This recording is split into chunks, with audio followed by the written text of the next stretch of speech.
আজকে এখন এই মুহূর্তে তারেক রহমান সাহেবের প্রত্যেকটি বক্তব্য আপনারা লক্ষ্য করেন, প্রতিটি বক্তব্য হচ্ছে গঠনমূলক, কনস্ট্রাকটিভ, কোনো বিভক্তি সৃষ্টি করা নয়, কোনো অস্থিরতা সৃষ্টি করা নয়, নতুন কোনো ইস্যু তৈরি করে ক্রাইসিস সৃষ্টি করা নয়, একটা ইউনিটি, গোটা জাতির একটা ঐক্য সৃষ্টি করে গণতন্ত্রে যাওয়ার পথকে সুগম করার কথা তিনি বলছেন প্রতি মুহূর্তে, প্রতিদিন, সপ্তাহে।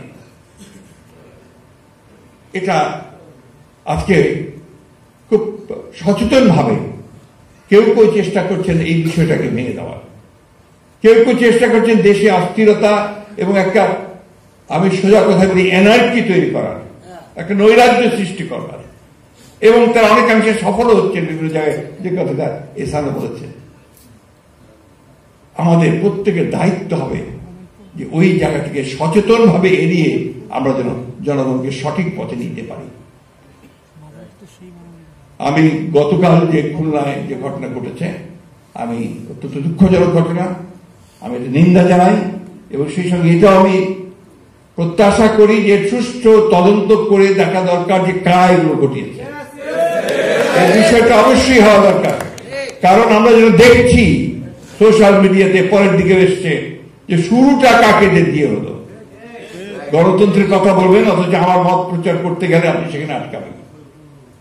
তারা তাদের মতামতকে তখন তারা শক্তি প্রয়োগ করবে, এবং একটা শিশুকে পর্যন্ত তারা বেদম প্রয়োগ করতে এত দ্বিধাবোধ করবে না। এই ধরনের মানসিকতা নিয়ে কিন্তু কখনোই বড় কিছু, মহৎ কিছু করা যাবে না। যারা তারেক রহমান সাহেব আমাদের নেতা, আমাদের আশা এবং এখনকার দিনে আমাদের ভরসা, আমরা সবাই অপেক্ষা করছি সেই মুহূর্তটার জন্য। আমার মনে পড়ছে একটি কথা, যে কথাটা বাংলাদেশে আরেকবার এইরকমই মানুষ অপেক্ষা করেছিল একজন নেতার জন্য। সেটা হচ্ছে শেখ মুজিবুর রহমানের জন্য অপেক্ষা করেছিল 10ই জানুয়ারি চলে যখন নামলেন তার আগের মুহূর্তে। আমরা কোনোদিন আওয়ামী লীগ করিনি, আওয়ামী লীগের মতকেও বিশ্বাস করি নাই, যুদ্ধ করেছি, কিন্তু তার উপর আস্থা ছিল না আমাদের।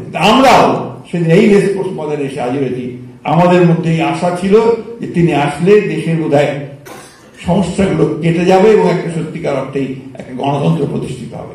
কিন্তু দুর্ভাগ্য আমাদের সেটা তো হয়নি, সেটা আরো ভয়ঙ্কর ভাবে একদলীয় শাসন ব্যবস্থায় চলে গেছে।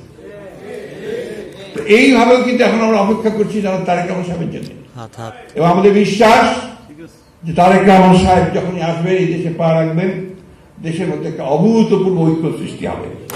এবং তিনি ইতিমধ্যে নিজেকে তৈরি করছেন যে আসার পরে তিনি কিভাবে এই দেশকে নেতৃত্ব দেবেন, এই জাতিকে নেতৃত্ব দেবেন। কারণ আমি এর মধ্যে 2বার তার সঙ্গে আমার দেখা হয়েছে, আমি লন্ডনে গিয়ে তার সঙ্গে দেখা করছি, ওয়াশিংটনে তার সঙ্গে